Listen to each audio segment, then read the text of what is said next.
पड़िया हैदराबाद जड़े 36 वर्षीय महिला मृतदेह मिलता न्यूज एजेंसी पीटीआई रिपोर्ट कर शनिवार दिन मृतदेह बकली रे रास्ता कड़े एक आवर्जना पात्र बा डस्टबिन मिलता जमापड़ी।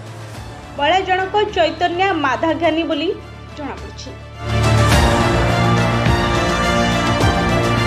सूचना अनुसार चैतन्य को स्वामी हत्या कर हत्या करने पर निज पिला नहीं पत्नी बापा मां को हस्तांतर कर।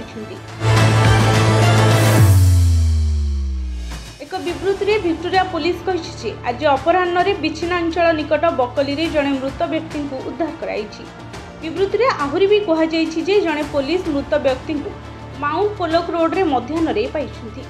अनुसंधानकारी माने महिला मृत्यु को हत्या संदेह कर तदंत आरंभ कर। अनुसंधान यह पर्यायर अपराधी हुए तो विदेश को पलाई जाइथिबार विश्वास कराउछि।